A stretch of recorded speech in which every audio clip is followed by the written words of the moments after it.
Já posso tutar.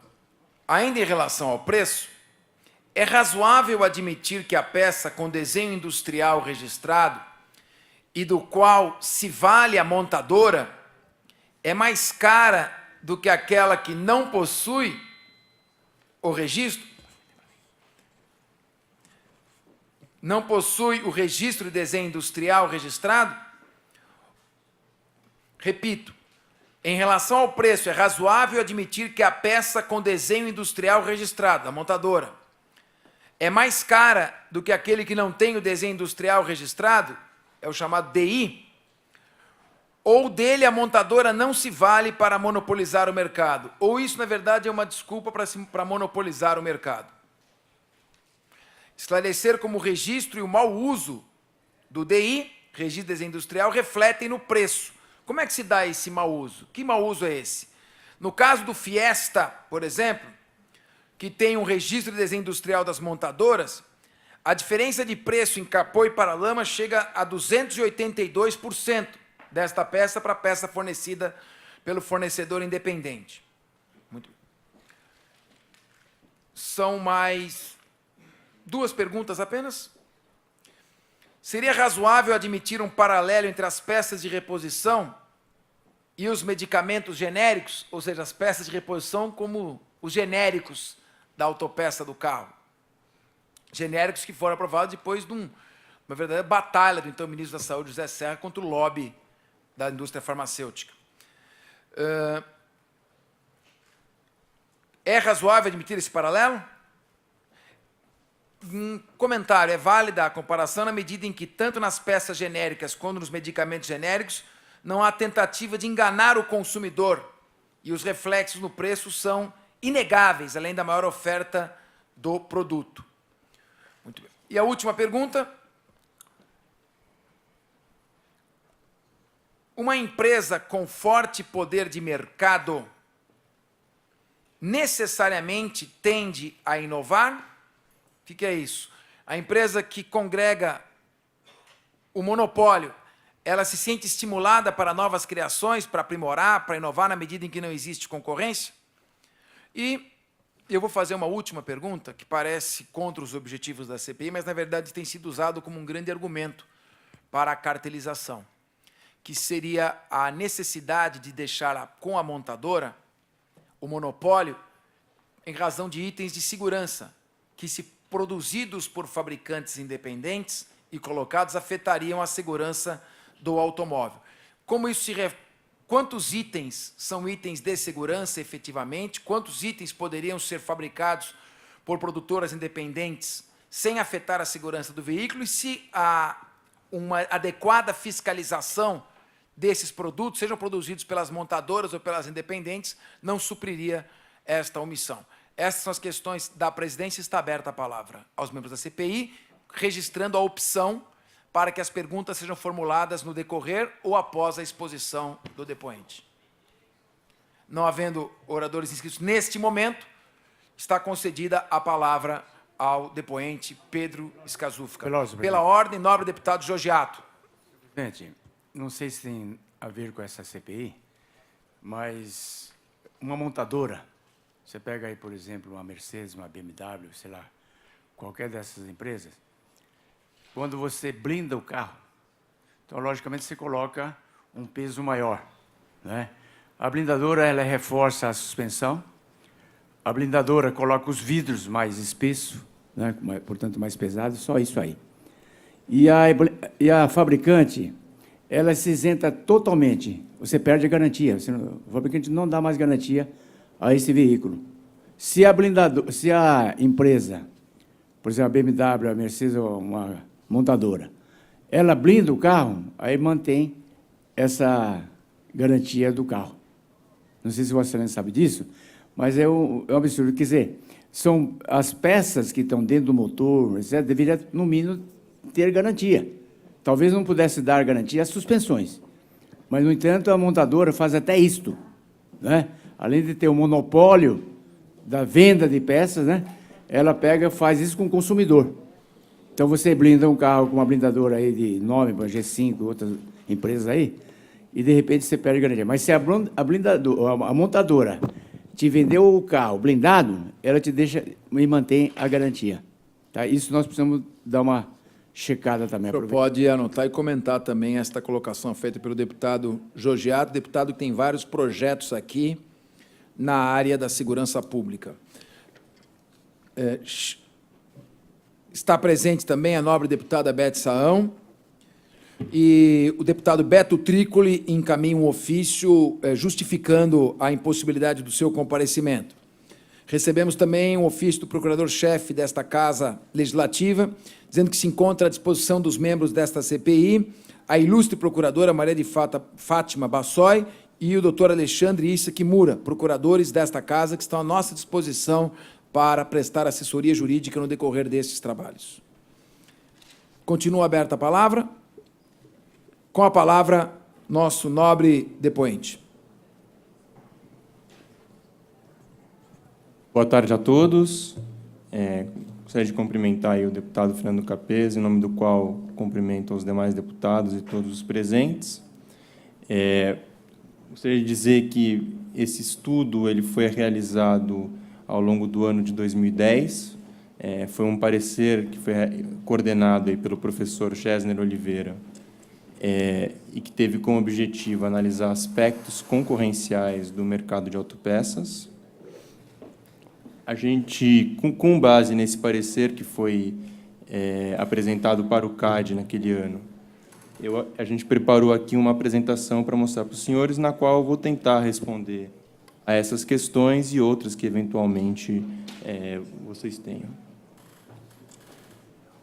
Só para facilitar, a gente dividiu a apresentação aí em 5 itens, tá? Então, um breve, rápido histórico do caso, as características do mercado de peças de reposição de automóveis, que acredito que seja a primeira pergunta feita pelo deputado. E aí, como que foi o nosso entendimento com relação ao potencial abuso de poder econômico nos casos que envolvem propriedade intelectual e danos ao consumidor. Por fim, nós listamos nossas conclusões e também qual foi o encaminhamento do CAD nesse caso específico. Tá? Então, com relação ao histórico do caso, só para entendimento, em 2007, lembrando que a gente está olhando, no nosso parecer, olhou a questão do ponto de vista concorrencial e foi um subsídio para uma decisão do CAD em 2010. Né? Então, em 2007, a ANFAP, que congrega as produtoras independentes de autopeças, ela entrou com uma representação contra a Fiat, Ford e Volkswagen por conta desse impedimento de venda de algumas peças de reposição. Em 2008,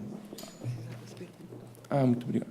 Em 2008, a Secretaria de Direito Econômico do Ministério da Justiça remeteu esse processo ao CAD e, naquela opinião, na nossa visão, com uma visão equivocada sobre o mercado.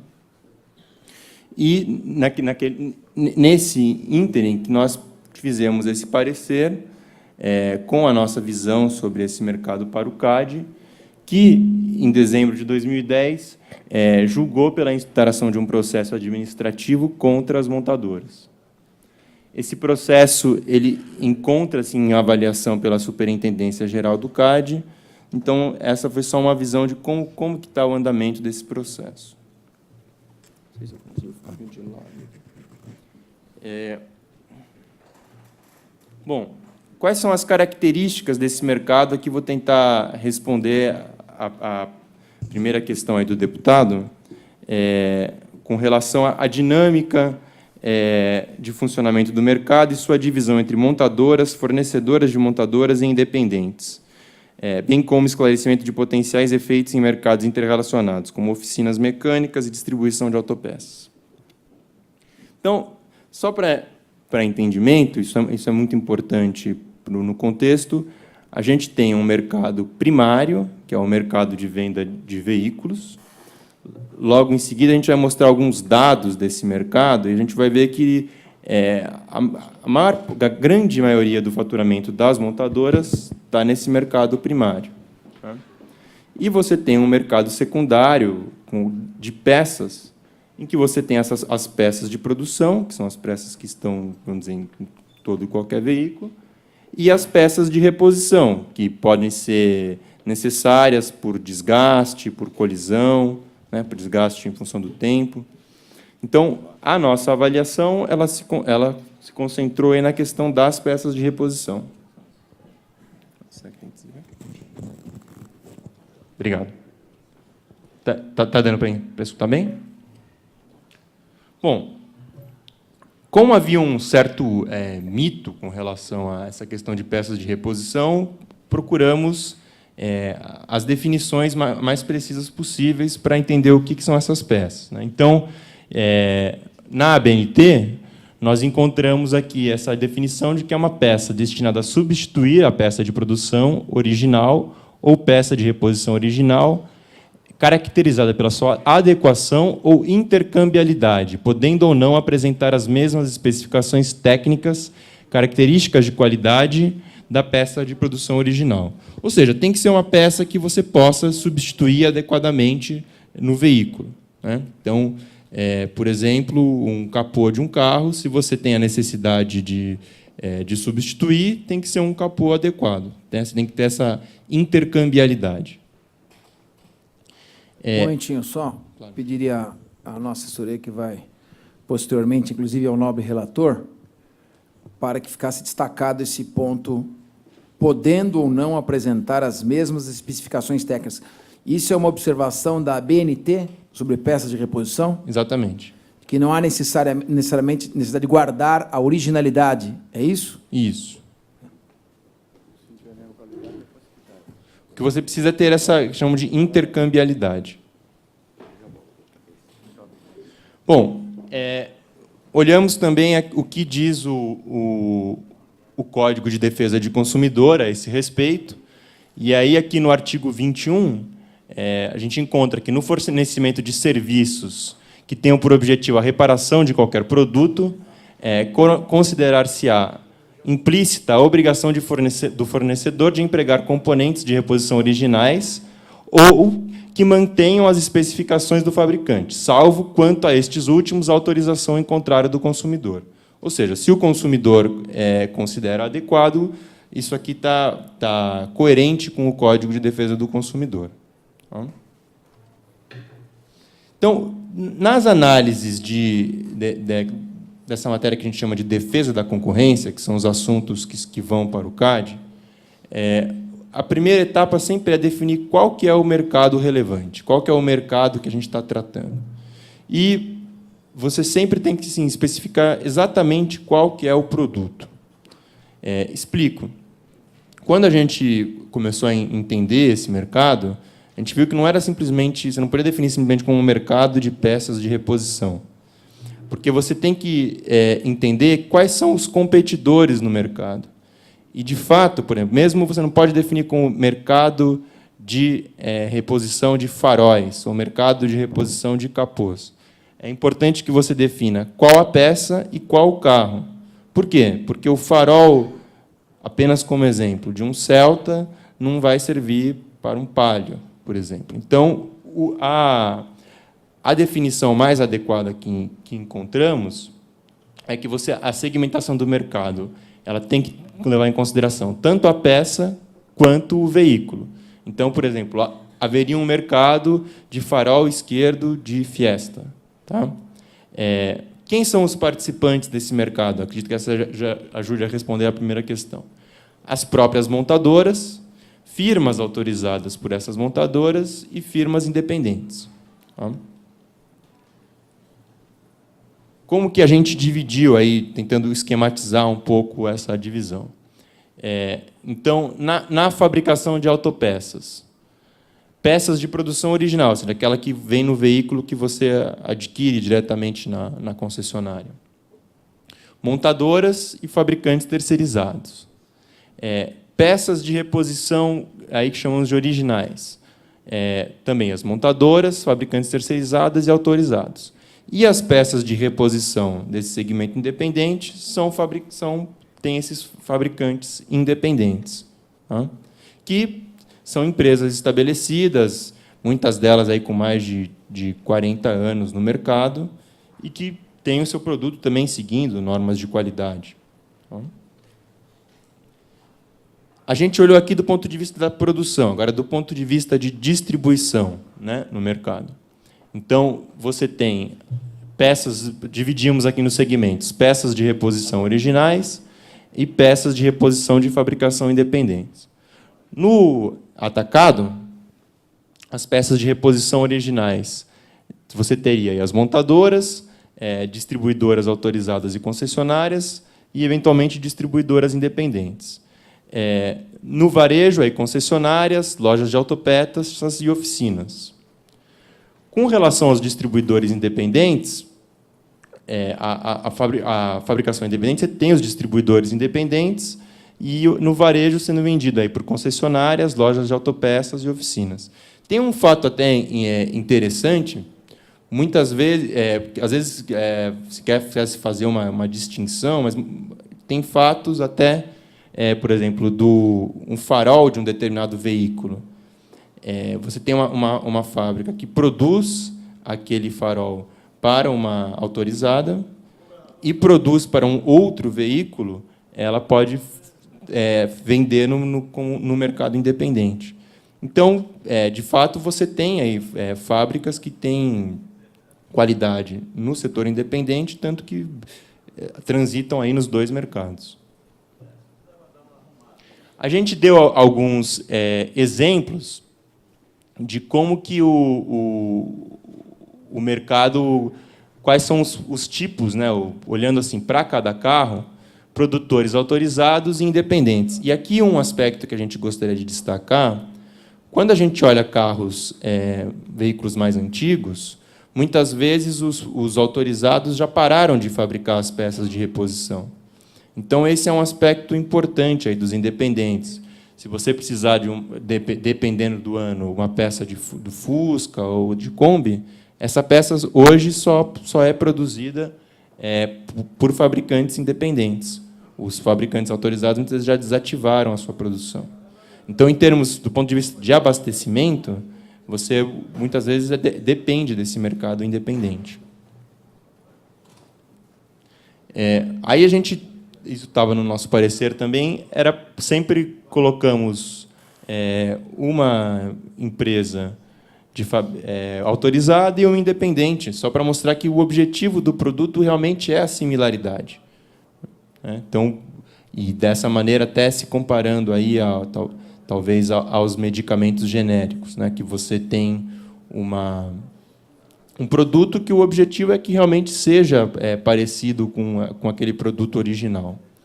A diferença, eu vou explicar isso um pouco mais depois, é que, no caso dos medicamentos genéricos, a gente está falando do mercado primário para os fabricantes de remédio. No caso, para a indústria farmacêutica, no caso das peças de reposição, nós estamos falando do mercado secundário, que é um mercado relativamente pequeno do ponto de vista das montadoras, como mostraremos em seguida. Então, aí também outros exemplos de peças. Então, alguns dados do setor. Tá? Com relação às firmas autorizadas, são predominantemente firmas multinacionais, tá? Então, grandes empresas que, por exemplo, já são parceiras da Fiat na Itália, em outros países, e também se instalam aqui. Isso vale para outras montadoras. Enquanto os fabricantes independentes são predominantemente nacionais. A gente está falando aí cerca de 600 firmas nas autorizadas, 1.500 nas nacionais. E eu acho que uma questão interessante, essas firmas independentes já estão estabelecidas no mercado há mais de 40 anos. A gente tinha uma estimativa em 2010 de cerca de 50 mil empregos nesse mercado, nesse segmento. Então, na medida em que você, de alguma forma, coíbe a produção de peças, você também está ameaçando esses empregos. E um ponto interessante é a questão de capilaridade de distribuição. Quando a gente fala nas firmas autorizadas, elas, em geral, vendem para concessionárias que estão em cidades de porte médio ou maiores. Se você está num município pequeno, que não tem uma concessionária, por exemplo, ou não tem uma concessionária de uma marca específica, muitas vezes você só vai conseguir repor uma peça em uma oficina. E, nesse sentido, as montadoras independentes têm uma capilaridade até maior do que as montadoras, do que as fabricantes autorizadas. Aqui são dados do IBGE, só para a gente entender qual a importância relativa das peças do ponto de vista da montadora, né? Então, olhando aí em termos de valor agregado, os veículos eles representam mais ou menos 76% do faturamento das montadoras, 24% seriam as peças. Tá? Então, e quando a gente olha dentro das peças, o segmento de peças de reposição ele está aí com cerca de 15%. Então, em grandes números, mais ou menos 3% do faturamento das montadoras deve estar aí nesse segmento aí de peças de reposição, no qual há concorrência com as fabricantes independentes. Acho que o ponto de mostrar esses números é que a gente não entende que, uma vez que você consegue o direito de propriedade industrial para o carro, ele faz sentido no mercado primário. A gente entende que faz sentido o INPI conceder esse direito no mercado primário. Agora, não faz sentido que esse direito se estenda ao mercado secundário, na medida em que não nos parece necessário, né, não está claro que seria necessário você ter esse direito no mercado secundário para produzir os carros. Aí um dado também interessante, a gente tem uma frota média no Brasil aí de 9 anos, né? Então boa parte dos carros já está acima ali de 10 anos, e é justamente para esses carros que a fabricante autorizada não vai conseguir, ou muitas vezes vai desativar o fornecimento de peças. Tá?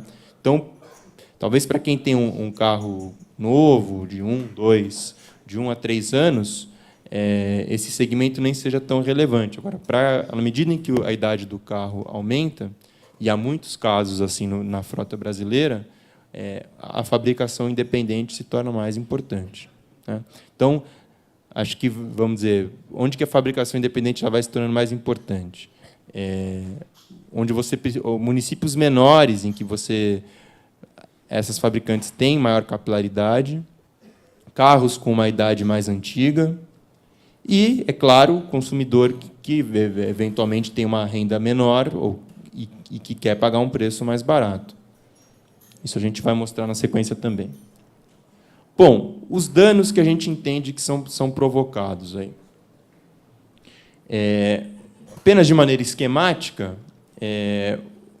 numa situação ideal, você tem uma concorrência entre os fabricantes que são ligados às montadoras e fabricantes independentes. Essa concorrência ela é saudável na medida em que, quando você tem concorrência no mercado, a tendência é que os preços baixam. Na medida em que as montadoras conseguem os registros de desenho industrial dessas peças no INPI, elas passam a ter monopólio na venda dessas peças. Com esse monopólio, a tendência é que o preço dessas peças suba. Né? Então, acho que isso é ruim para o consumidor. De maneira aí também esquemática, a montadora ela faz o registro de DI da peça de reposição. Isso causa uma restrição. E quais são os efeitos? O consumidor paga mais caro. Você pode ter um desabastecimento do mercado. O consumidor tem que esperar mais tempo pelos reparos. Esse é um problema que a gente tem acompanhado recorrentemente aí pelos jornais, pela televisão, os senhores com certeza têm acompanhado. E, do nosso ponto de vista, isso você acaba estimulando práticas ilegais, porque, na medida em que você tem concorrência no mercado, o consumidor que quer procurar um produto mais barato, ele pode ir numa loja que venda peças, por exemplo, e vai comprar lá uma peça de reposição, fabricado por uma produtora independente, que segue adequadamente as normas. De maneira geral, essas peças são mais baratas do que as peças das montadoras ou das fabricantes autorizadas. Na medida que você restringe a concorrência nesse mercado, você também acaba estimulando esse mercado, vamos dizer, ilegal, né, que pode ser um mercado de pirataria ou até roubo de peças. Você só vai ter as peças mais caras e, infelizmente, você acaba tendo uma procura por essas peças mais baratas que não são legais. Bom, eu não vou gastar muito tempo aqui, mas essa questão de que, com o monopólio, as peças ficam mais caras, ela é clara aí na teoria econômica. Tá? Claro. Não, é uma pergunta incidente, para o senhor inserir na sua exposição, e essa é uma pergunta não minha, mas de todos os membros da CPI, pelo menos com os quais eu conversei. Esse monopólio e eu diria, esse aumento artificial dos preços, essa ausência de oferta, em que sentido, e a perseguição por meio de buscas e apreensões determinadas pela Justiça, muitas vezes sem a compreensão completa do quadro, decisões tomadas parcialmente, apenas a leitura de uma petição, em que sentido, em que medida estão provocando o surgimento de um mercado clandestino de venda de autopeças, em que o consumidor passa a buscar, muitas vezes impelido pela falta de oferta, para a compra de peças em desmanches clandestinos ou outros estabelecimentos que levam esse nome, desmanche, pressupõe-se desmanchar alguma coisa. Tá, vou tentar. Pela oportunidade, presidente, eu queria, já que você abriu essa possibilidade de questionamento, eu queria fazer, primeiro, que ações que a gente poderia tomar, né? Porque o monopólio, eu ia falar a palavra que você escreveu ali, é perverso, né? Para todos os consumidores, que pagam um preço muito mais caro pelas peças. Mas também se não tem possibilidade da gente reduzir o tempo do INPE para poder disponibilizar isso para que possa ser fabricado também pelas independentes. Como é que o senhor avalia isso? Senhor presidente, como o assunto é instigante, eu, antes de fazer uma pergunta, eu gostaria de só fazer um comentário. Como Vossa Excelência e alguns sabem, até dia 1º de janeiro, eu era chefe de fiscalização da Agência Nacional do Petróleo. E eu estava aqui ouvindo a exposição e lembrando da guerra que nós travamos contra a pirataria no mercado de gás de cozinha, GLP. Para quem não sabe, até 4 anos atrás, para cada uma revenda de gás legal, nós tínhamos 3 ilegal, ou seja, desautorizadas. É um produto inflamável, logo armazenado no fundo de casa, em galpões, em subsolo, isso é uma bomba. Pois bem, depois de uma força-tarefa que nós fizemos aí, que durou mais de 1 ano, nós melhoramos esse mercado e reduzimos para cada um. Ainda hoje, para cada uma revenda legalizada, nós temos uma revenda legal de gás. E eu estava fazendo um paralelo aqui, então, com essa situação. Ora, se é colocado aqui, você tem aquilo que já é autorizado, está aqui especificado, é autorizado. Aquilo que não é autorizado, para mim, é ilegal, não tem autorização. Portanto, o questionamento que eu gostaria de fazer, porque quando a gente ouve aqui os independentes e as montadoras, pelo que eu já li também das montadoras, todos dizem o seguinte: o meu setor é essencial, sem o meu setor, os consumidores perdem. os consumidores são alijados. Olha, a Assembleia aqui, essa CPI, e todo cidadão de bem, não dá para conciliar com o mercado paralelo, pirata, que tudo indica onde nós vamos chegar daqui a pouco com essa CPI. Então, eu pergunto para vocês o seguinte: você está fazendo uma apresentação, muito bem, está aqui nos mostrando um conjunto de informações que vai ajudar a gente elaborar aqui alguma política para esse setor. Mas o que vocês têm feito concretamente, né, para melhorar esse mercado? O consumidor, como você deve saber, está sendo prejudicado. E eu fiquei muito aqui assustado com o que é dito pela BNT, que as peças não necessariamente têm que seguir as especificações as peças feitas pelo mercado paralelo não precisa seguir as especificações daquelas originais. Ora, então, se eu comprar um farol ou um paralama para colocar no meu carro, se não tem a mesma especificação, vai ficar com defeito, né? Porque, para não ter defeito, precisa ter as mesmas especificações. Gostaria que você fizesse um comentário sobre essas duas questões. São excelentes perguntas, e o nosso link também, que eu gostaria de colocar, é em que medida esse monopólio, provocando falta de peças no mercado, provocando preços abusivos, em que sentido, e impedindo o trabalho de montadoras legalizadas, mas independentes, isso está levando, ou se existe essa percepção, um estudo para a busca de peças de veículos roubados ou furtados em desmanches clandestinos, estabelecendo, portanto, uma relação de causalidade entre o monopólio e a vítima de latrocínio num semáforo da cidade de São Paulo. Ou seja, há um estímulo indireto ao receptador. Quero essa relação entre o crime contra o patrimônio, violento ou não, e este monopólio artificialmente criado. É uma pergunta diferente, mas são 3 enfoques colocados aqui. Tá bom, vou tentar responder na medida do que... Tem mais alguma questão?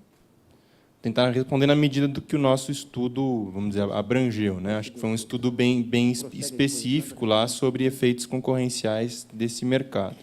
Tá?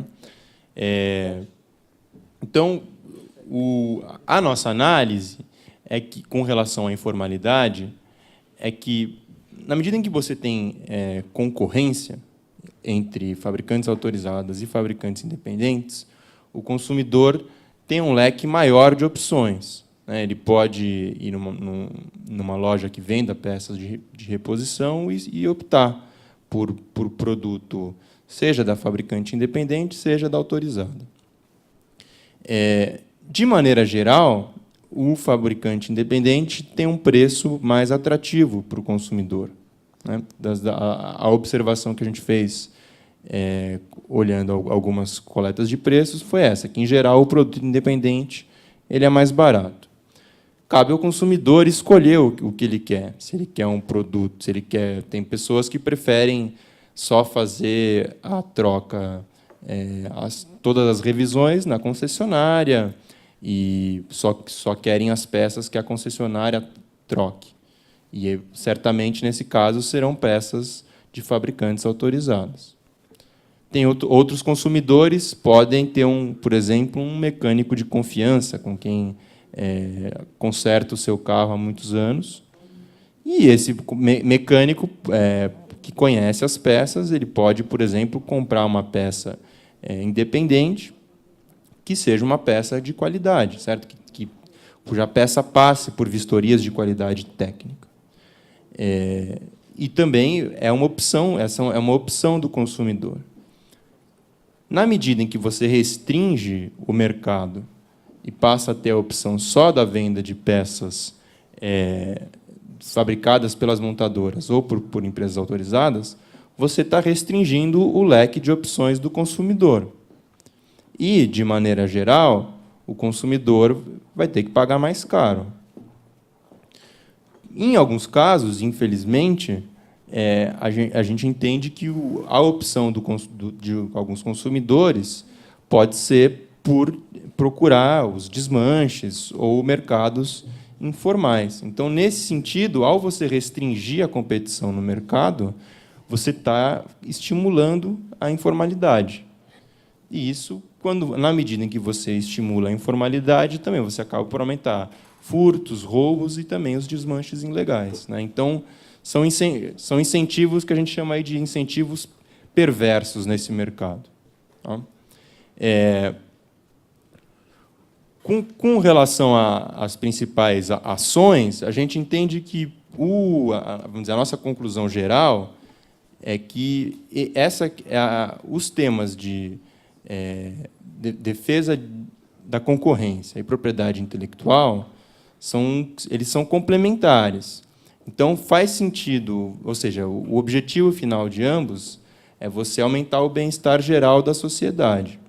Então, faz sentido você ter, no mercado primário, que você não possa, uma montadora, copiar, ou uma fabricante independente, copiar aquele veículo igualzinho uma da outra. Isso a gente acha que é legítimo.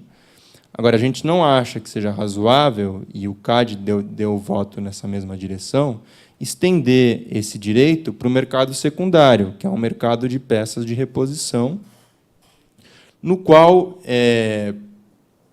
você faz sentido, e é assim em outros países, é assim na Europa, por exemplo, faz sentido você ter um mercado secundário em que exista competição entre produtores independentes e os fabricantes autorizados. A ação que a gente entende que deva ser tomada é que você permita a competição nesse mercado secundário e, com isso, como falamos aí, desestimule essa informalidade. Tá? Para o consumidor, eu acho que é muito importante, e acho que, inclusive, isso é importante para as próprias fabricantes independentes, que você tenha produtos certificados, que você possa garantir que são produtos de qualidade. Né? Acho que isso é bom tanto para o consumidor quanto para as próprias fabricantes independentes que têm um produto de qualidade. Se você tiver uma certificação adequada, não há nenhum problema em você ter no mesmo mercado produtos da fabricante independente e da autorizada. Ambos foram certificados e o consumidor pode utilizar. Então, acho que aqui a gente falou um pouquinho dessa relação de causalidade entre o monopólio, né, esse incentivo perverso que leva ao aumento à informalidade.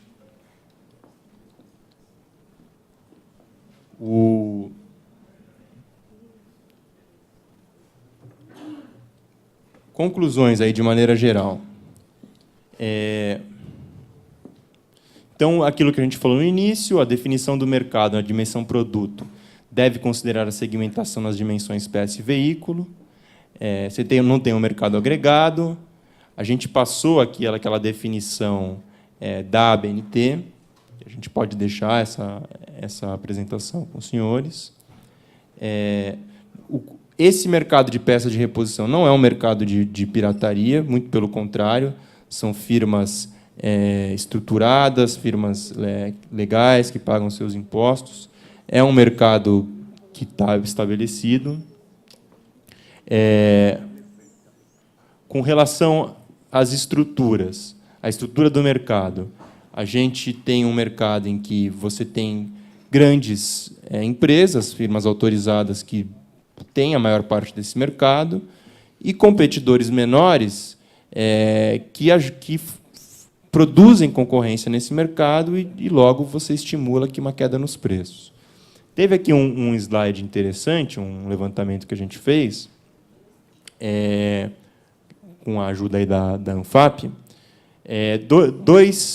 dois tipos de carro, Gol geração 3 e Ford Fiesta, um sem DI e o outro com DI. E a gente comparou o preço com relação ao independente para capô e para paralama. Tá? E o que acontece? Quando o carro tem essa proteção de DI, ou seja, quando no lado, vamos dizer, no Gol, a gente tem uma concorrência, e no Ford Fiesta você teria um monopólio. O que acontece? Aí a tendência é que o preço seja maior do produto. Então, a gente vê que, por exemplo, que no capô, enquanto do Gol no Independente seria 300, no Gol Geração 3, onde tem concorrência, o mercado autorizado seria 544, e o Ford Fiesta, onde não tem concorrência, onde há um monopólio, seria aí 1.098. E são preços de 2010. A gente não é uma comparação exata, né? São dois carros diferentes, mas só para a gente ter uma ideia que quando você tem um monopólio, a tendência é que o preço seja muito mais alto. Fizemos também uma comparação semelhante para a Paralama, e isso está no parecer que foi apresentado ao CAD. Tá? Então, também, no mercado independente, 125. No caso do Gol, onde tem concorrência, já é um preço maior, 225. Mas, novamente, aí eu acho que assim, o consumidor ele pode optar. Né? Ele pode optar por ir só na concessionária ou pode ir numa oficina que ele tenha confiança e que usa peças de reposição. Agora, em alguns casos, né, no caso, quando tem o DI, você não tem a opção. Né? Você tem um monopólio e a tendência é que o preço seja maior. Né? Recorrentemente, quando a gente faz essa comparação, olhando para uma determinada peça, o carro que não tem DI, ou seja, onde você tem competição, e a peça de carro para a qual você tem um monopólio da autorizada, quando você tem um monopólio, o preço costuma ser muito maior. Então, vamos dizer, esse é o grande efeito do ponto de vista concorrencial. Acho que o exemplo principal era esse. A gente tem mais algumas ilustrações aqui na apresentação, mas nada que acho que a gente já não tenha passado. Aqui a decisão do CAD, só para conhecimento dos senhores. Tá? Então, foi enquadrado nesse artigo 20, né, de infração da ordem econômica, os atos que, sob qualquer forma manifestados, que tenham por objeto ou possam produzir os seguintes efeitos, ainda que não sejam alcançados: limitar, falsear ou, de qualquer forma, prejudicar a livre concorrência, dominar mercado relevante de bens ou serviços, aumentar arbitrariamente os lucros. Então, isso não fomos nós. Né? De quando é essa decisão? Dezembro de 2010. Com isso, o CAD... O CAD já se manifestou contrariamente ao monopólio das montadoras, quanto ao segundo mercado? Ele teve essa avaliação e encaminhou o processo para a Superintendência Geral, aonde você tem hoje a investigação desse caso. Entendi. Está instaurada uma investigação em razão dessas conclusões preliminares. Em razão dessas conclusões.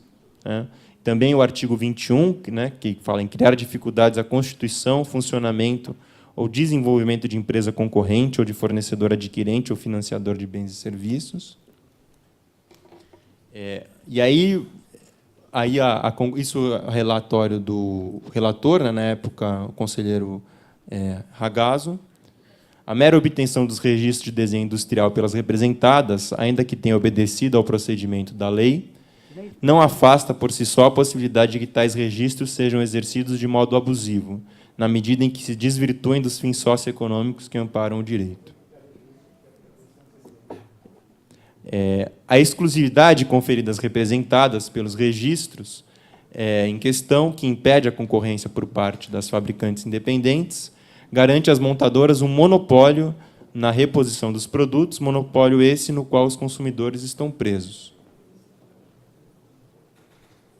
A conjugação desses fatores permite que as representadas exerçam seu poder de monopólio no mercado de reposição das autopeças em questão de forma severa, com potenciais danos significativos à concorrência e aos consumidores, na forma de maiores preços, menos opções e piores condições de venda.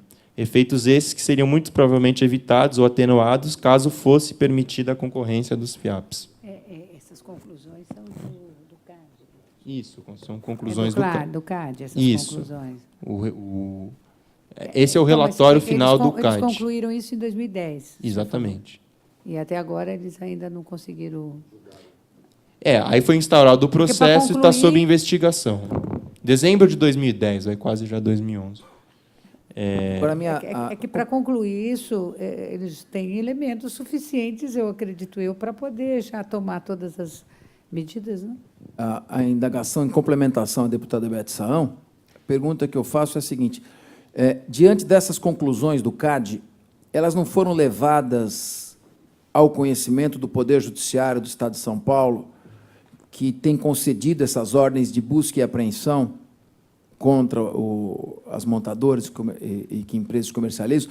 A CPI poderia colaborar de alguma maneira, divulgando essas conclusões? Porque nós estamos aqui, a pergunta da deputada Beth Saão também me toma de surpresa. Se faz 2 anos, praticamente 1 ano e meio, que já foi tomada uma decisão, ainda em caráter preliminar, como é que isso não se refletiu ainda na jurisprudência? Por que estão sofrendo ainda com essa realidade? O senhor tem como informar isso ou não? Olha, o que eu posso informar, sou economista, não sou advogado, então não tenho pleno conhecimento de todos os aspectos jurídicos. O procedimento do CAD foi levar isso para uma investigação no qual abaixo do CAD, você tem uma superintendência geral que é responsável por esse procedimento de investigação. Tá? Essa superintendência certamente pode obter informações, subsídios do Tribunal de Justiça de São Paulo ou dessa comissão. Tá? Agora, não sei dizer se a superintendência, de alguma maneira... Mas eu indago, então, o seguinte: se pensou em fazer um estudo ou um elenco de autopeças que não influem necessariamente no funcionamento elétrico ou mecânico do veículo, e, portanto, não são itens de segurança, não teria essa restrição que algumas montadoras usam quase como uma desculpa para impedir a venda, dizendo que não pode, que tem que ser item de segurança, que pode afetar a segurança do... Se isso foi enfrentado também no estudo? Olha, o estudo ele correspondeu, olhou as peças de maneira geral, e certamente, dentre essas peças, tem peças que não estão relacionadas à segurança. Agora, fazer essa divisão específica é algo que poderíamos fazer num segundo momento, mas não teve essa separação específica no nosso parecer. Senhor presidente, eu queria também solicitar-lhe para que o expositor pudesse disponibilizar todo esse material para todos os membros da comissão, porque eu acho que aí tem informações relevantes, importantes, que a gente poderia ter nos nossos gabinetes para que pudéssemos olhar isso de uma forma até um pouco mais detalhada. Então, vamos colocar em discussão a proposta da deputada Beth Saão, que seria para que cada deputado tivesse no seu gabinete disponibilizado este estudo, e eu gostaria de, inclusive, sugerir que também a CPI passasse a incorporar aos seus autos o estudo hoje apresentado. Está em discussão, não havendo oradores inscritos, está em votação a proposta da deputada Beth Saão, de que cada deputado possa receber uma cópia desta exposição e que também a cópia dessa exposição fique anexada aos autos da CPI para análise no relatório final. Pela ordem, senhor presidente. Pela ordem, nobre deputado Jogiato. Obrigado, presidente. Eu gostaria também de fazer que a gente pudesse convidar um membro do CAD para que nos trouxesse mais informações e mais detalhes à CPI. Está em votação. Está aprovado o requerimento. Será encaminhada a cópia a cada um dos membros desta CPI e também fica anexado, faz parte constante das provas produzidas por esta CPI, o presente estudo. Agora, trata-se de a apresentação do estudo. O estudo apresentado, o estudo e a apresentação. Meu pedido, nobre presidente. Isso que eu vou falar agora. Em seguida, o requerimento apresentado pelo nobre deputado Jogiato, a fim de que seja inicialmente convidado um representante do CAD, se há alguma sugestão de nível de autoridade que poderíamos chamar para prestar esse esclarecimento. A gente pode verificar... Um responsável. Então, um responsável que nós contamos com estudo, que será feito, se nós convidamos um responsável do CAD a ser de comum acordo com o escritório especializado nesse estudo, alguém que venha com condições de nos esclarecer. Não fica, Em relação ao processo, né? inclusive, em relação ao processo que está em andamento, que caberá à assessoria depois diligenciar acerca desse não, mas que fica já aprovado ad referendo. Então, requerimento em discussão. Não havendo oradores inscritos, em votação, o requerimento do deputado Georgiato para que seja convidado um representante do CAD a fim de se manifestar sobre o processo em andamento, sobre a cartelização das montadoras. Está em votação? Não, está aprovado o requerimento do nobre deputado Georgiato. Pela ordem, senhor presidente. Pela ordem, nobre deputado Alcides Amazonas. Senhor presidente, eu gostaria de requerer também que nós convidássemos aqui, para ser ouvido por esta comissão, um representante também da ABNT sobre a questão das especificações técnicas que aparecem nessa apresentação. Feito o requerimento e com a mesma observação à assessoria para que diligencie a pessoa mais adequada da ABNT para vir aqui. Está em discussão? Está em votação? Está aprovado o requerimento do deputado Alcides Amazonas. O professor Gessner de Oliveira, que havia sido convidado e não compareceu. Porém, hoje ele encaminhou o seu representante, que nos fez a exposição no mesmo teor, provavelmente, que ele faria. De maneira que eu consulto aos nobres deputados, podemos dispensar o professor Gessner de vir aqui, tendo em vista já ter sido atingido o objeto da diligência. Pela ordem, senhor presidente. Pela ordem, nobre deputado Georgiato. Eu gostaria de fazer um novo requerimento de convidar também alguém da indústria independente para Vamos esclarecer também. sobre Vamos perfeitamente, mas pela ordem vamos apreciar se fica dispensada a oitiva do professor Gessner.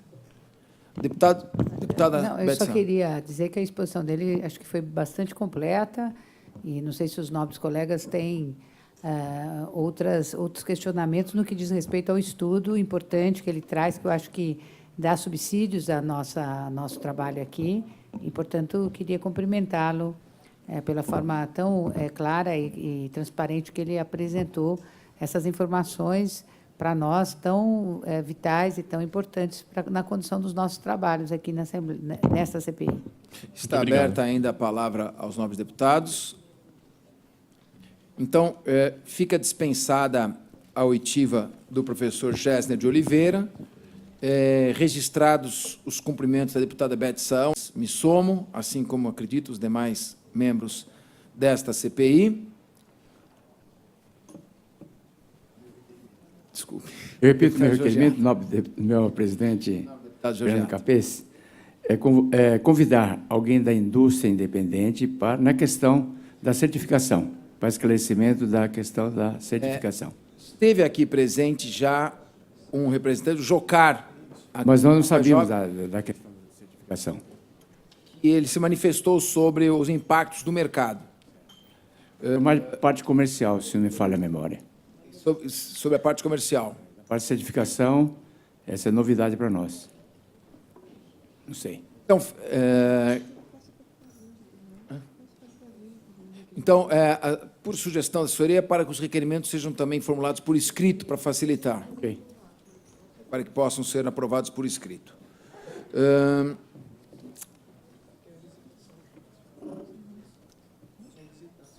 Bom, a outra ausência foi do representante da General Motors.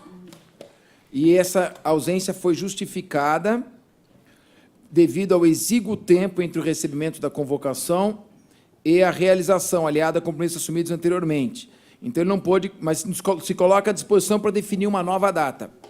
Então, eu pergunto se nós poderíamos definir uma data para ouvir todos os representantes das montadoras, ou podemos dividir em duas datas, 2 em cada data, por exemplo. E vamos fazer na forma de convite ou convocação? Acho que inicialmente... Deputada Beth San, depois deputada Alcides inicialmente Amazonas. poderíamos convidar, até por uma questão de elegância, né? Porque, em caso haja dificuldade, aí sim nós podemos convocar, já que a CPI tem prerrogativas para isso. Senhor presidente. Pela ordem, deputado Georgiato. Para aquelas pessoas que já foi convidada, a gente entra em contato telefônico, algum contato, Você vê se ele vem ou não vem. Se ele não vier, a gente convoca. Perfeito. Deputado Alcides Amazonas. Estou contemplado. Estou contemplado. Então, eu proponho que nós ouçamos na próxima sessão o representante da General Motors e mais um, Fiat, Ford ou Volks. A Fiat. A Fiat. Eu ia falar a Fiat também. A Fiat. Está em discussão, em votação, aprovado. Então, na próxima sessão, General Motors e Fiat, e na outra, Volkswagen e Ford. E Ford.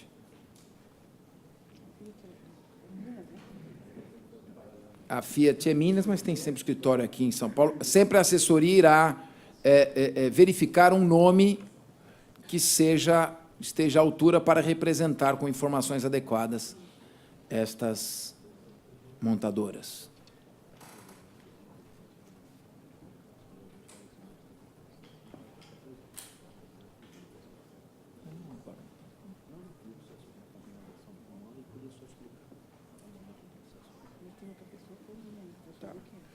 Nós temos ainda mais uma testemunha para ser ouvida hoje. Onde está? O senhor Júlio César Luquezzi de Freitas, da Associação Brasileira de Comerciantes e Recicladores de Automóveis Descontinuados. Eu agradeço a testemunha pela sua colaboração. Convoco o senhor Júlio César Luquezzi de Freitas. Esse eu vou tomar.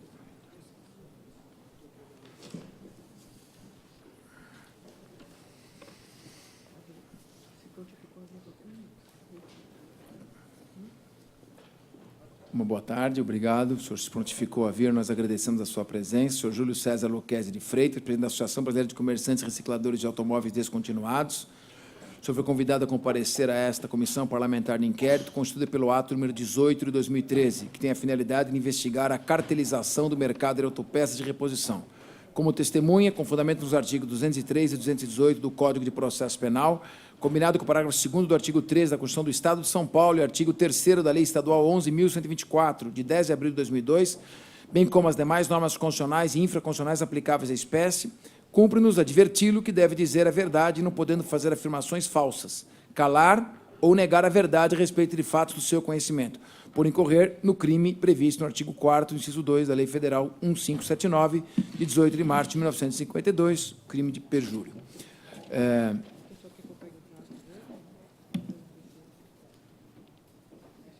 Esse é o termo de compromisso que eu peço à Vossa Senhoria para proceder à leitura, tudo nos termos regimentais. Por favor. Sem a palavra de hora, prometo dizer a verdade. Só vai fazer a gravação. Tá ok. Tá ligado? Sobre minha palavra de honra, prometo dizer a verdade do que souber e de me for perguntado, relacionado com a investigação a cargo desta comissão parlamentar de inquérito.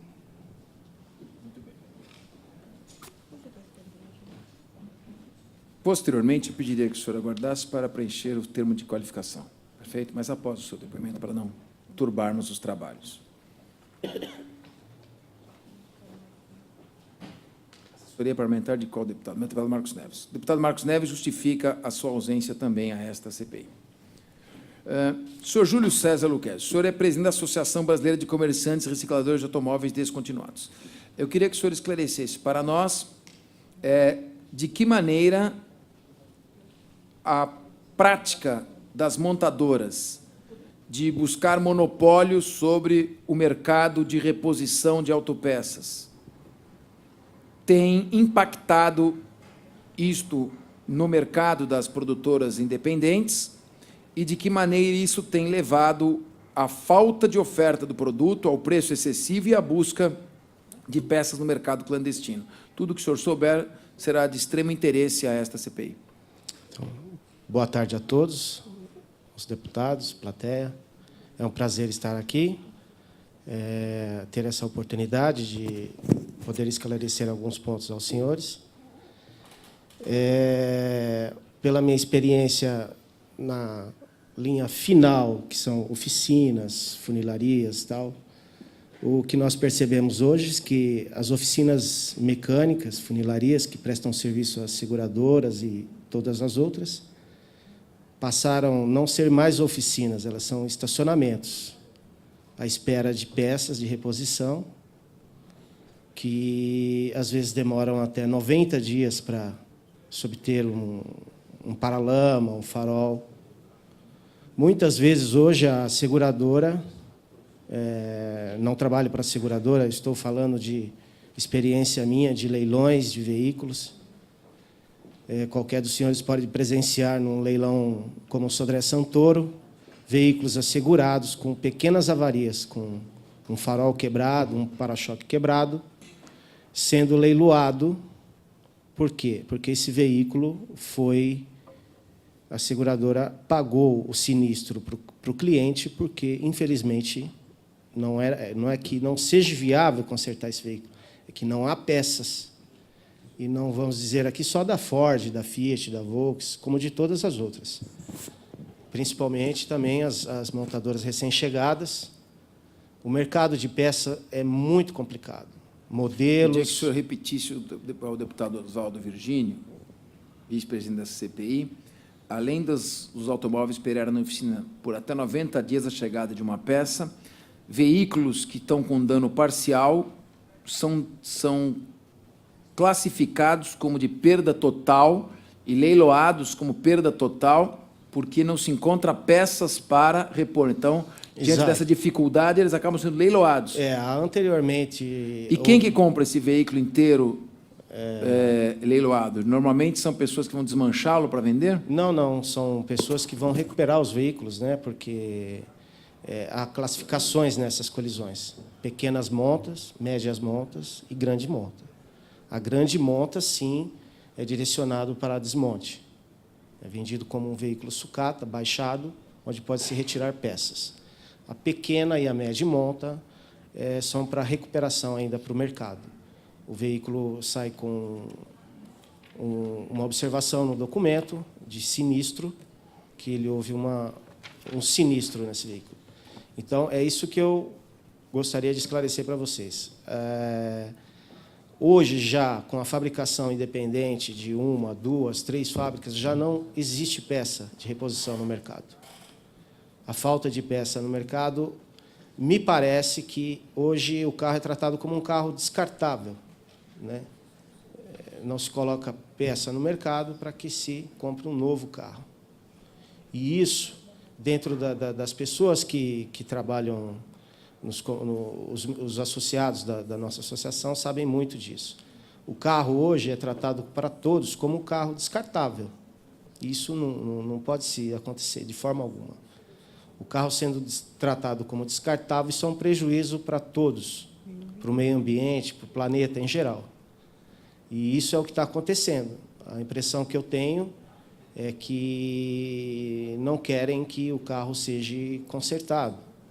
E aqui nós temos, pelo que eu percebo, os independentes, eles fabricam paralamas, capôs, para-choques, faróis. Nós temos outros problemas seríssimos, parte elétrica, suspensão, que nós não temos concorrência no mercado. E, como é sabido, quando há concorrência, o cidadão é que ganha o valor. Nós tivemos aí nas mãos de algumas montadoras por décadas aí, onde não tinha uma evolução, o carro ficou estagnado por anos, se fazendo praticamente quase o mesmo modelo. Quando houve essa abertura para novas montadoras, que estamos começando a caminhar, né? Porque ainda hoje no Brasil se vende um carro sem airbag, sem freios ABS, né? Isso em outros países já não são mais admitidos, né? E a impressão que eu tenho é essa, a falta de abastecimento de autopeças, né? Porque é um mercado realmente muito complicado. Parece ser muito lucrativo, mas não é. As montadoras hoje, as montadoras não, me desculpe, uma concessionária hoje não tem peça de estoque. Você vai até a concessionária, faz um pedido, se você der sorte, com uma semana a peça chega. Se não, 30 dias, 60 dias, então você fica à mercê dessas concessionárias que são obrigadas a vender só peças originais, né? Eu acho que isso é um absurdo. A escolha tem que ser do cidadão. Se ele quer uma peça original, ele procure uma montadora ou uma concessionária e compre uma peça original. Se ele tem outras opções, isso é de decisão Júlio, o senhor trabalha com oficinas, não é? De que maneira estas peças vendidas por produtores independentes, na visão das reparadoras de veículos, afetaria a segurança do veículo? Quais são as peças que teriam essa restrição, que teriam que ser vendidas só pelas montadoras, porque são equipamentos, itens de segurança importantes, ou, mesmo que não o fossem, se haveria como fazer uma fiscalização, um controle disso, para não impedir a produção independente e a concorrência?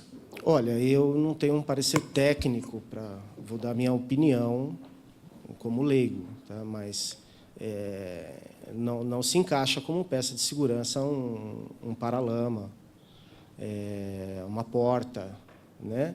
Se bem que temos portas e modelos de veículos que possuem barras de proteção, tudo, mas isso não é fabricado ainda. Isso as empresas não fabricam esse tipo de peça, né? Hoje, o que a maioria das empresas fabricam é a frente do veículo, que é o que mais se vende hoje no mercado. E que tipo de peça é mais procurada normalmente para reparação? Normalmente são itens de segurança ou são esses itens mais corriqueiros, como porta, paralamas? São os mais corriqueiros, paralamas, acabamentos, capôs. Nobre deputado Ramalho da Construção. Júlio César, pelas colocações que você fez aí, Alô. Júlio César, pelas colocações que você fez, a impressão que se dá, e a gente ouve isso muito no Giro Popular, voltou aqui, não? Voltou. É de que se nós fôssemos comprar peça por peça, esse carro ficaria bem mais da metade do preço. Quer dizer, até eu usei isso aqui numa outra pergunta. O Azeira chega no Brasil por $9.300, ou seja, R$18.000. É vendido por 120, 125 mil. No seu entendimento, será que essa montagem toda de cartel não é para explorar mais ainda o consumidor e fazer com que você gaste mais dinheiro, dada as comparações que você fez, que os carros, às vezes, ficam lá nas concessionárias e até viram estacionamento por mais de 90 dias? Eu gostaria que o senhor esclarecesse um pouquinho, para ficar um pouco claro isso aí, porque a impressão que eu tive é essa. É exatamente que, não sei se eu poderia chamar até de cartel mesmo, essa coisa das montadoras, de fazer com que venha ganhar muito mais, criar um monte de dificuldade para que possa ganhar muito dinheiro com isso aí, mas, no fundo, quem paga por isso é o nosso consumidor. Com certeza. Tanto que, se formos analisar friamente, como que uma montadora produz um carro e vende ele por R$30 mil? E se o senhor for tentar montar esse carro na sua casa, contratar uma equipe de mecânicos lá e comprar essas peças uma a uma, o senhor vai gastar por volta de R$150 mil, os preços praticados de autopeça. Então, aonde que a montadora está ganhando? Se ela, né? Ela quer impossibilitar a montagem de qualquer veículo, a substituição de peça de qualquer veículo, para ela vender o veículo inteiro. Essa é a minha impressão. Pelo ordem. Só agradecer pela resposta. Deputado Oswaldo Virgínio. Presidente, eu cheguei um pouquinho à fala do nosso companheiro César, né? Júlio César? Júlio César. Júlio César. Ele estava falando da questão dos leilões de veículos batidos, né? Sim. Como André Santoro, enfim, outros leiloeiros. Quando um veículo dá perca total, esse veículo vai para o leiloeiro, não é isso? Sim. E o leiloeiro vai leiloar esse veículo, e esse veículo vai para as mãos de alguém para poder montá-lo ou, enfim, aproveitar as peças dele, não é verdade? Então, isso também está virando um cartel, presidente. Eu acho que, na realidade, os veículos que deu perca total, se a pessoa for no leilão arrematá-lo, com toda certeza tem má intenção. Você entendeu? Porque, na realidade, a pessoa que compra um veículo com um teto todo amassado, enfim, todo torto, chassi tudo torto, Com certeza ele vai utilizar somente alguma peça para poder montar um outro carro. Essa também é uma das questões que nós também temos que levar à frente, essa questão dos Ou a leiloeiros. peça ou só o documento? Justamente, só o chassi. Então, essa também, porque o intuito dessa CPI, realmente, claro, é a gente coibir também algumas coisas. Como eu acho que hoje, para a pessoa roubar uma moto de alguém, ou roubar um carro de alguém, com certeza vai ter morte, vai matar alguém. Então, nós queremos chegar hoje nessa questão. E também a seguradora também, porque a seguradora, já que deu perca total, por que a seguradora passa o carro para o leiloeiro? Que nem você falou, por que descartar o veículo que vai fazer mal para o meio ambiente, vai fazer mal para tudo? Mas quando se constrói um veículo, quando se fabrica um veículo, ninguém pensa nisso. Porque hoje nós temos tantos e tantos veículos nas ruas abandonados aí hoje, por quê? Porque não tem uma lei específica, não tem realmente Deputado Oswaldo, só uma informação. verdade? No mandato passado, nosso mandato anterior, essa casa aprovou um projeto de lei, até foi um projeto da minha autoria, determinando o esmagamento da carcaça sempre que houvesse perda total, para que não pudesse ser reaproveitada por desmanche clandestino. Essa casa aprovou o projeto E a lei não está sendo e foi cumprida. vetado. Sim, justamente, tem que se E cumprir. o veto não foi derrubado. Por isso, fica um pedido aí, talvez, para a gente Justamente. analisar mais vetos aí para que sejam, eventualmente, até derrubados por essa casa, enfrentados esses vetos e discutidos. Porque hoje tem pessoas especializadas somente em compra de veículos batidos em leilão, para poder montar o veículo e vender como novo.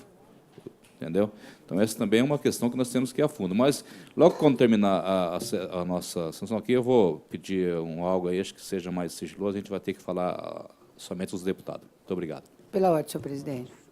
Queria aproveitar- A nobre deputada Betson vai fazer a pergunta, o senhor já responde ambas as perguntas? Isso.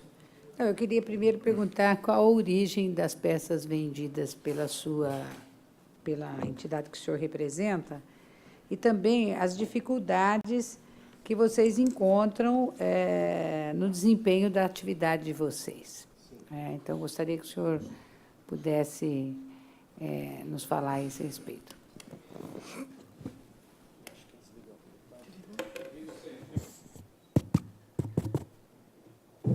Ou da frente ou isso?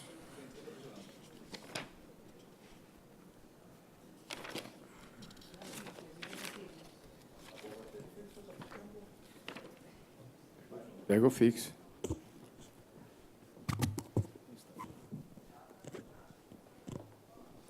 Bom, tentando responder à pergunta do Deputado Oswaldo Virgínio. deputado Oswaldo Virgínio, houve em 2002, 2003, se não me engano a data, uma CPMI que colocou normas nesses leilões de seguradoras, né, onde surgiu a média monta, a pequena monta, a média monta e a grande monta. Então, não quer dizer que nem sempre, quando a seguradora paga o segurado uma perca total, esse veículo não tenha condições de ser recuperado. Como eu disse para os senhores, um simples paralama, um farol hoje, você vê esses carros nos pátios dos grandes leiloeiros aí sendo vendidos para serem consertados. A média monta, eu acho que teria que ser revista. Eu acho que esse veículo já deveria ser sucateado já. E a grande monta hoje já é um veículo sucata. Ele é vendido para pessoas que comercializam peça de reuso, né? Que é o meu segmento. Esse é o meu segmento, das pessoas que são associados. E respondendo à pergunta da deputada, esse mercado de seguradoras não nos interessa. É muito pequeno e o reaproveitamento de peça é muito pequeno. É um reaproveitamento só de peças mecânicas, porque os veículos sucateados por seguradoras são veículos realmente com um prejuízo muito grande, tanto na lataria como na mecânica. O segmento que alimenta esse mercado de peças de reuso, que é um mercado que cada vez vai crescer mais, porque só no município de São Paulo hoje nós temos 7,5 milhões de veículos que, dentro em pouco tempo, serão sucatas. E, se esse segmento não existir, esses veículos poderão, muitas vezes, estar na porta de suas casas. Ou nos pátios, como se vê por aí, em reportagem até da Rede Record de domingo, um pátio à beira da represa Guarapiranga, com aproximadamente 30 mil veículos ali, contaminando a água que depois vem para a gente, para nossas casas. Né? Então, o nosso segmento hoje se alimenta de veículos leiloados pelos órgãos do DR, que são estradas de rodagem, né? E os Ciretrans e Detrans. Né? Hoje, o Detran de São Paulo tem um projeto, que talvez o ano que vem já vai ser uma autarquia, onde dados deles mesmos, já hoje são feitos 28 mil autuações, que seriam motivos de apreensão desse veículo, e esses veículos não são recolhidos porque não existe espaço para serem recolhidos. Se isso acontecesse hoje, eu venho aqui dizer para o senhor que nós já não teríamos esses grandes problemas, como é citado aqui várias vezes, os desmanches clandestinos. Tá? Porque desmanche não é um comércio ilegal. O desmanche foi dado esse nome desmanche porque realmente se desmonta. A montadora monta, ela chama montadora. O desmanche desmonta, é um desmanche. Mas são comércios legais. Só não são mais legais porque ainda faltam regras e leis para que essas pessoas possam cumprir e ter a legalidade por completo. Esses estabelecimentos, que são conhecidos como desmanche, aproximadamente por ano são leiloados 200 mil veículos por esses órgãos, DR, Detran, e são chamados de sucatas. Só que de sucata eles não têm nada. Eles são veículos inteiros, em perfeito estado. Muitas vezes, esses veículos comprados por famílias, com financiamento de 5 anos, não conseguem pagar, não licencia o veículo é apreendido. Em 90 dias, esses veículos são leiloados. Não. Esses veículos são leiloados como sucata devido a esse problema de documentação. Um débito ainda com alguma financeira, um débito com IPVA, débito de multa, então o Estado baixa o veículo e esse débito fica vinculado ao CPF. E continua a dívida vinculada ao CPF do cidadão, do proprietário, do antigo proprietário.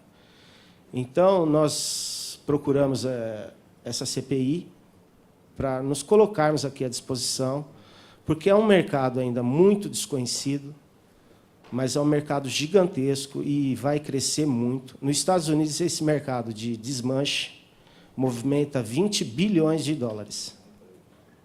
Gera muito emprego. É um mercado que ainda muitas pessoas talvez não possam enxergar, mas no futuro vão enxergar. É um mercado muito bonito, porque hoje você tem uma peça que não produz poluição nenhuma para ser fabricada. Nós não fazemos reciclagem. O processo final das nossas empresas é a reciclagem. O processo inicial é a venda da peça no seu estado original, sem produzir poluição, sem produzir queima de energia, produzindo muitos empregos, arrecadando muitos impostos. Por exemplo, sexta-feira agora passada, o DR fez um leilão, onde no seu catálogo constava 841 veículos, isso contando motos, automóveis pequenos e caminhões. Até a data do leilão, foram retirados 140 veículos, foram leiloados, então, 700 veículos. Arrecadou-se R$ 1.800.000 nesse leilão.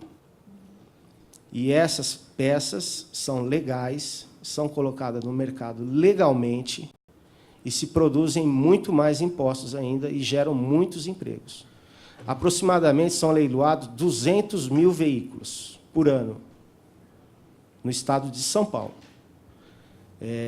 Com esse projeto novo das PPPs, a autarquia que o Detran vai virar, vai se quadruplicar esse número de veículos. E esse tipo de comércio, ele precisa... Quadruplicar, qual é o número original? Pode ser quadruplicado? 200 mil hoje. Para 800 mil. 800 mil veículos. Se os senhores fizerem uma média desse leilão do DR, onde 700 veículos foram vendidos por 1.700.000, isso gerou uma média de mais de R$ 2.500 por veículo. E lá nós tínhamos veículos com 30 anos, veículos com 1 ano de uso, veículos da marca Audi, Mercedes, Volkswagen, Fiat. E esse segmento abastece, sim, muito esse mercado de autopeças. É mais uma opção para o cidadão. Só falta ao cidadão escolher melhor aonde ele compra a peça e exigir a sua nota fiscal. O desmanche não é uma coisa ilegal. Os senhores podem ir ao Sebrae e pegar um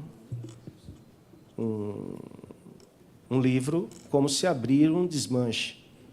Isso é muito interessante. Esse é um mercado ainda muito pequeno. Esse começou há 30, 40 anos atrás com ferro-velhos, tanto que no interior são chamados de ferro-velhos.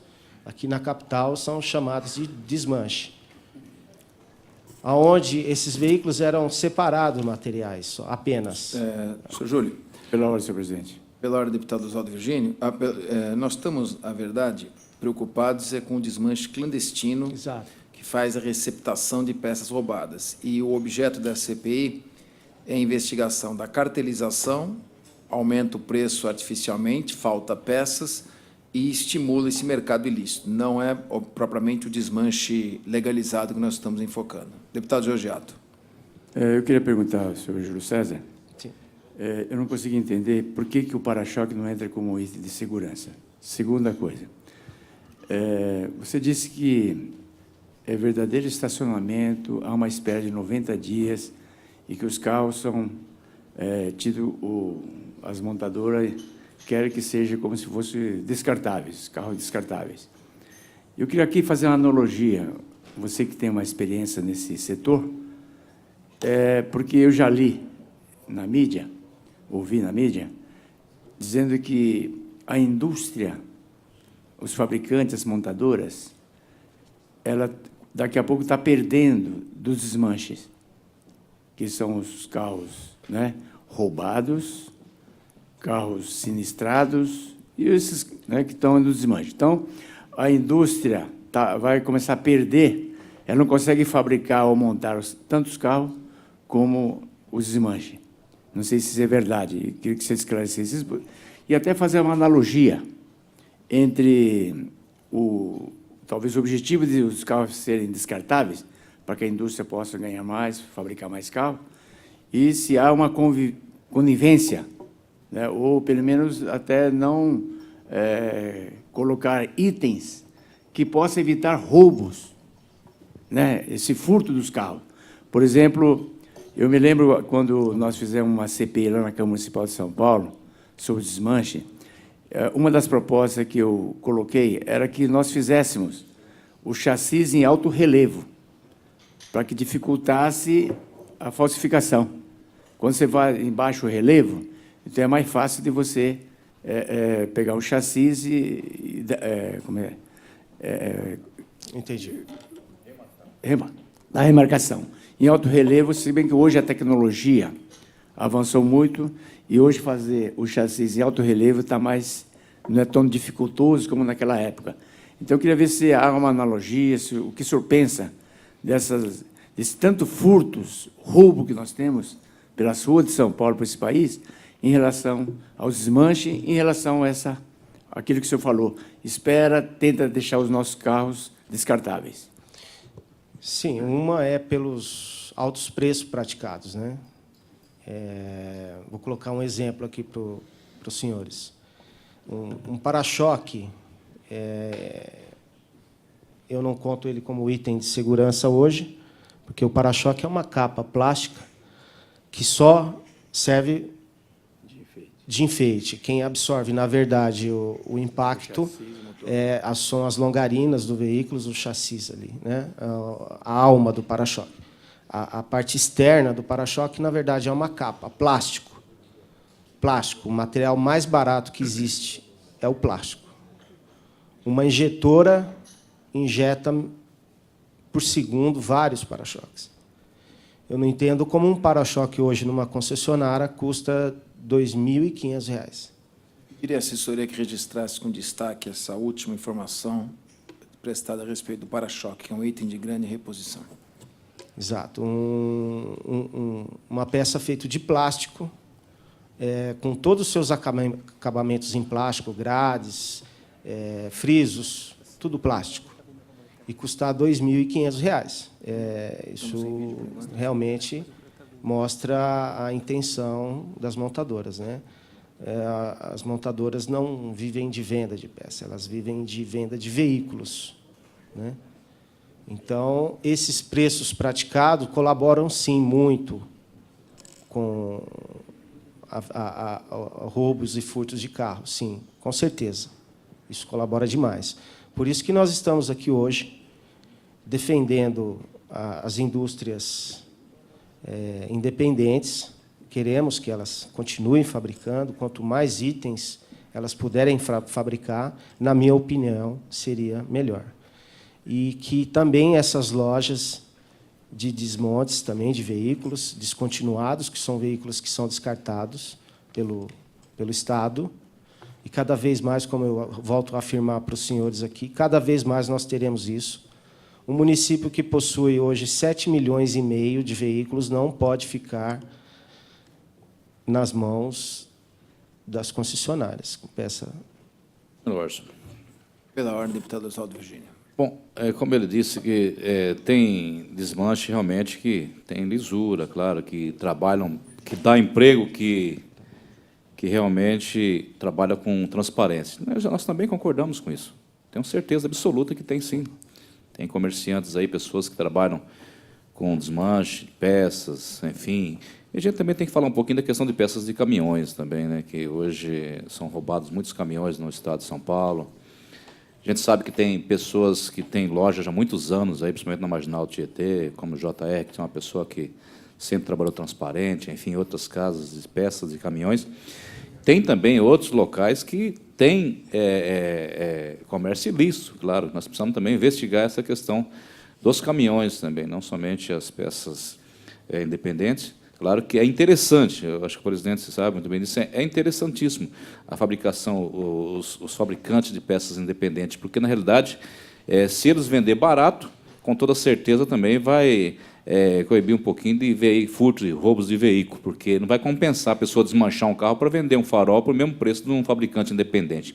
Então, a gente, com certeza, nós estamos com essa CPI aqui justamente para beneficiar a comunidade, para beneficiar o povo, que o povo precisa do melhor preço.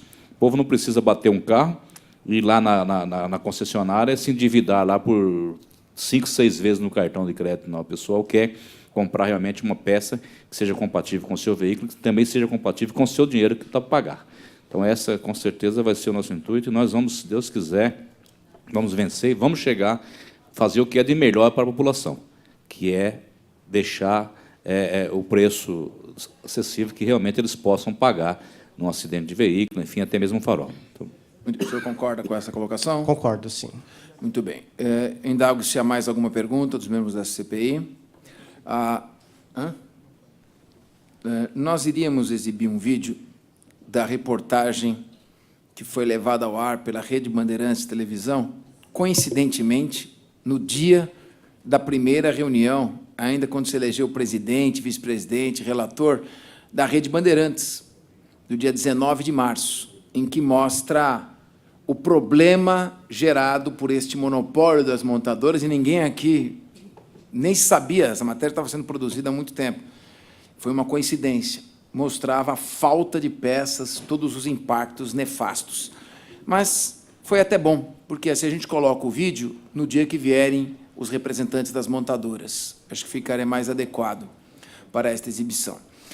Não havendo mais perguntas, eu peço ao testemunho que preencha a qualificação agradeço a sua colaboração, as suas palavras, o conteúdo de sua informação. Eu que agradeço. Há um outro vídeo curto, de quanto tempo? Há um vídeo de 3 minutos. Vamos ver, esse vídeo está no ponto. Vamos ver, então, esse vídeo. E depois haverá outros. De reposição. Veja a reportagem do Alessandro Torres. Pode diminuir a luz. Uma batida leve e uma dor de cabeça por tempo indeterminado. Eu gostaria muito de reparar minha lanterna, mas o prazo de entrega dela era 3 meses, e aí passaram os 3 meses, e os 5 meses, e 6 meses, e 1 ano, e aí eu acabei não trocando. Ninguém gosta de passar muito tempo sem poder dirigir o próprio carro, mas às vezes um defeito numa única pecinha como esta aqui pode manter o veículo parado por dias ou até meses numa oficina, tempo necessário para localizar a peça no mercado brasileiro ou até na fábrica, no país de origem. Nesta oficina de Fortaleza, carros importados chegam a passar 2 meses à espera de uma peça. No Recife, peças de funilaria e acabamento, como retrovisores e paralamas, podem demorar até 1 ano para chegar.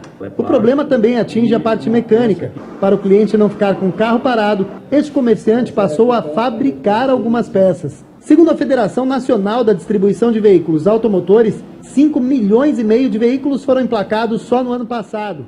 Para o presidente da FenaBrave, no Ceará, as indústrias de autopeças precisam produzir o suficiente para suprir a fabricação de carros e ainda fazer estoque para reposição. Sem dúvida nenhuma, o crescimento da indústria de autopeças, ela não está compatível ainda com o crescimento da indústria de automóvel, as montadoras.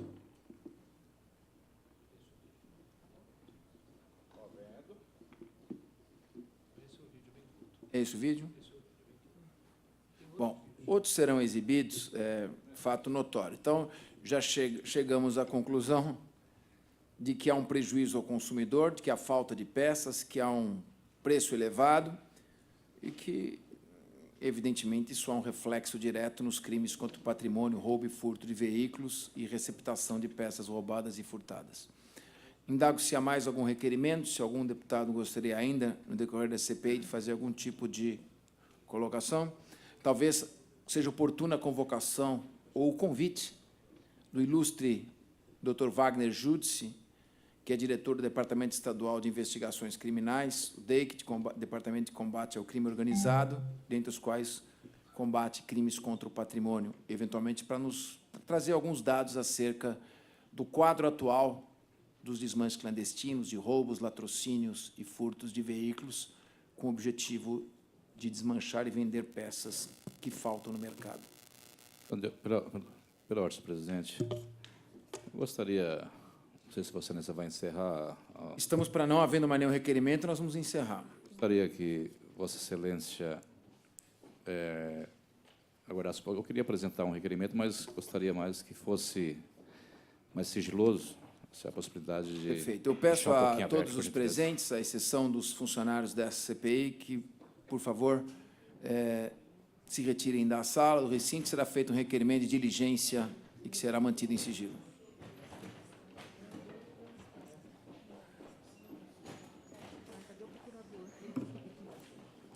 Está aqui.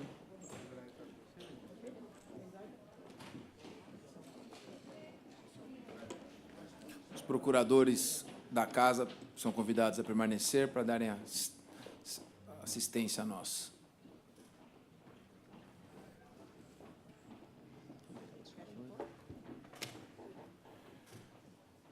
Oswaldo, o que você quer fazer? Você quer fazer uma visita, uma incerta, né? Vamos fazer. Fazer igual aquela comissão da saúde.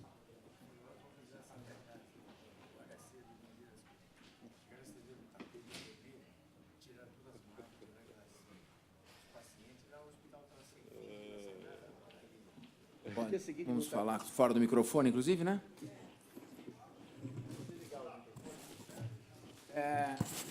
Já fica convocado, então, para a semana que vem? Daqui a 15 dias, a CPI, às 14h30 dessa terça-feira. 14h30.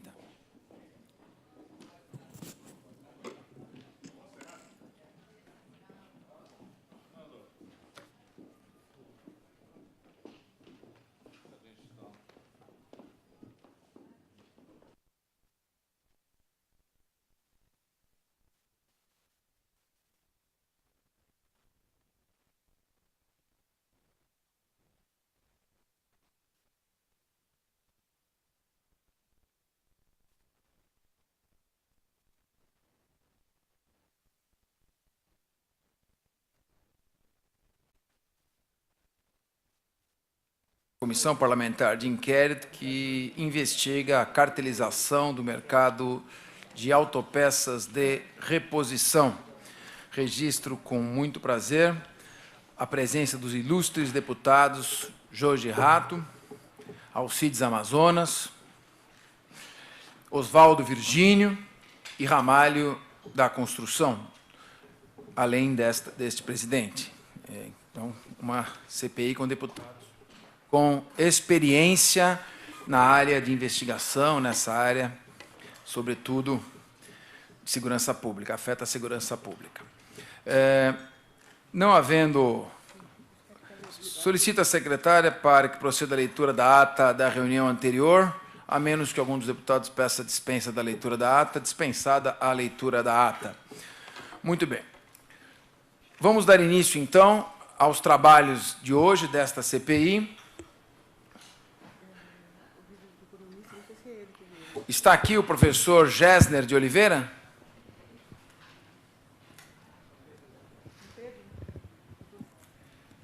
O representante do Dr. Gessner de Oliveira se encontra? Por gentileza, o senhor pode vir à mesa. Conseguimos instalar, nós tivemos 2 cancelamentos devido às ausências das pessoas convidadas para depor. Dr. Pedro Escasfuca, é isso? Como se pronuncia o seu sobrenome? Escazufa. Muito bom, não. Que está representando a... Nós vamos dispensar o depoente do compromisso de dizer a verdade, que ele vem aqui como um colaborador e prestar informações de caráter técnico a respeito, e não depor sobre fatos específicos do mercado. Pela ordem, nobre deputado Jorge Rato. Senhor presidente, nós convidamos algumas pessoas que não compareceram. Eu gostaria de saber qual a conduta do nosso presidente ou dessa comissão em relação a essas pessoas que nós convidamos e não vieram. Vamos convocar? Bom, eu vou... Convocar, né?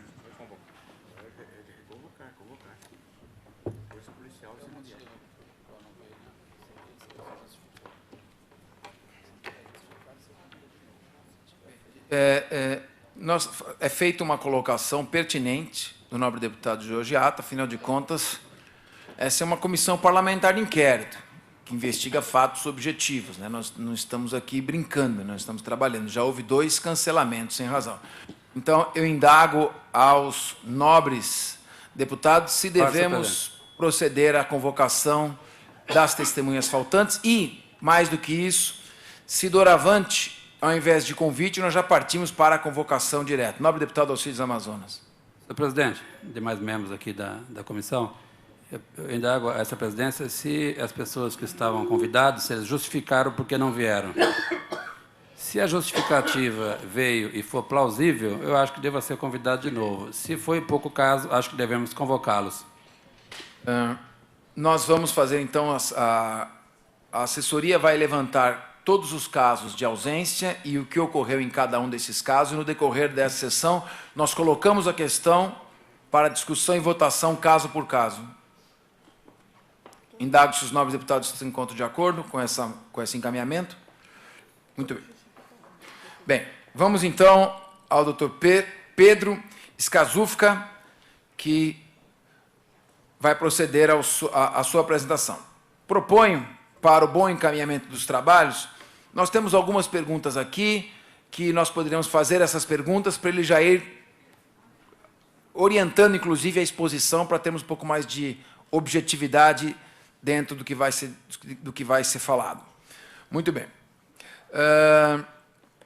Esse, na verdade, o Dr. Pedro Escasufka vai nos fornecer algumas informações específicas sobre o mercado e o impacto que há nesta formação de monopólio. De maneira que a primeira pergunta que eu faço, Dr. Pedro, esclarecer qual a dinâmica de funcionamento do mercado de autopeças, especialmente o mercado de reposição. E como se estabelece esta divisão desse mercado de reposição de autopeças entre montadoras, as fornecedoras de montadoras e as fornecedoras independentes, que fabricam autopeças independentemente das montadoras. Qual o potencial efeito em mercados interrelacionados? O que é isso? O mercado das oficinas mecânicas e da distribuição de autopeças. Então, deixa eu fazer um panorama geral sobre como se estabelece hoje o funcionamento do mercado de fabricação e venda de autopeças, qual o impacto desta forma de funcionamento para o consumidor, que é a preocupação maior desta CPI, qual o impacto nos mercados relacionados, como das oficinas mecânicas, e num ponto, nobre deputado Oswaldo Virgínio, qual o impacto disso na busca por autopeças em desmanches, e muitos deles clandestinos. Essa é a primeira questão que eu gostaria de colocar. E eu já vou pedir que o senhor anotasse, e eu já vou passar todas as minhas perguntas na sequência, para que, inclusive os próprios, se os deputados assim quiserem, já fazem as perguntas em sequência, ou podem aguardar também o decorrer da exposição para irem fazendo perguntas. A segunda é esclarecer como que as produtoras independentes de autopeças atuam como reguladoras da oferta, suprindo a falta de certas autopeças no mercado. De que maneira elas podem suprir esta ausência?